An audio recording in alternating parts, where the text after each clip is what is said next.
Bonjour à tous, Samuel Trabé-Michaud pour l'équipe de RPM. Je suis présentement au Salon de l'Auto de Los Angeles et vous avez derrière moi la toute nouvelle Kia EV6 2025 et j'ai envie de vous faire un petit tour du propriétaire. Venez voir ça.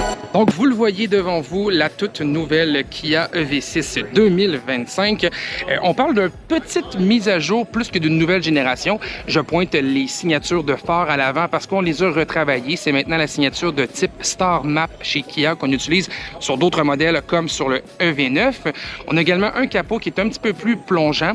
On a aussi droit à des roues qui vont partir de 19 jusqu'à 21 pouces qui ont été renouvelées. On a aussi retravaillé l'arrière du véhicule. Donc, on a un pare-choc qui est plus angulaire. Je ne cacherai pas que j'aime ce nouveau style-là. Ça rend un petit peu plus prestigieux, à mon avis, le véhicule. On a également une signature de lumière également de type Star Map à l'arrière. Ça peut peut-être pas vous dire grand-chose, mais lorsqu'on les allume, là, ça fait comme un petit peu des petites étoiles. Là, donc, d'où la raison pour laquelle on appelle ça Star Map. On a retravaillé aussi à l'intérieur quelques éléments. On a entre autres embarqué le nouvel écran d'infodivertissement de 12,3 pouces qui est maintenant disponible de série dans le véhicule. Et on a aussi droit à l'instrumentation de 12,3 pouces devant le conducteur qui s'ajoute également.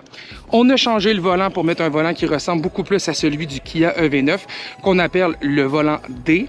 Également à l'intérieur, on a retravaillé les sièges. Donc on a des sièges qui ont été revus. On a changé quelques matériaux aussi à bord pour les rendre de meilleur goût, du moins c'est ça que Kia nous a dit.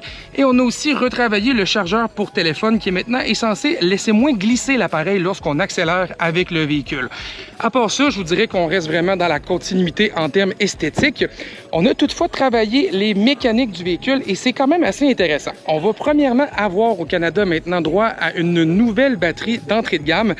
C'est une batterie de 63 kWh. Je ne sais pas si ceux qui suivent un peu le modèle, si vous en souvenez, mais on a déjà eu une Kia EV6 munie d'une batterie de 58 kWh qui avait été remplacée par une de 77,4 qui maintenant était à la grandeur de l'alignement. Donc, on revient sur la stratégie d'avoir une plus petite batterie de série. Par contre, Kia nous dit que le véhicule devrait offrir plus d'autonomie que celle de 58 qui était là auparavant. On a un moteur également dans cette version-là qui va développer 167 chevaux et 258 livres-pieds de couple. Maintenant, les autres variantes auront droit à une batterie de 84 kWh. Cette batterie est censée offrir jusqu'à 500 km d'autonomie au véhicule. Je mets des guillemets ici parce que ce sont les estimations de Kia. Nous n'avons pas encore les estimations de la norme EPA. Donc, pour le moment, on va se contenter de dire que l'autonomie devrait augmenter avec cette nouvelle batterie de 84 kWh. On va également avoir dans la variante propulsion 225 chevaux. Dans la version all-wheel drive, on va avoir 320 chevaux. Et dans la version GT, qui est la plus performante, on va avoir 601 chevaux. Donc, on a augmenté considérablement la puissance à travers la gamme. Lorsqu'on utilise la version GT, on pourra même se rendre jusqu'à 641 chevaux et 568 livres-pieds de couple lorsqu'on active le mode GT sur le volant. Autrement, on a retravaillé un petit peu la dynamique de conduite également. On a ajouté maintenant une direction avec une courroie. Ce que Kia essaie de nous expliquer, c'est qu'on devrait avoir une conduite beaucoup plus dynamique. Maintenant, il faudra l'essayer pour vraiment confirmer le tout.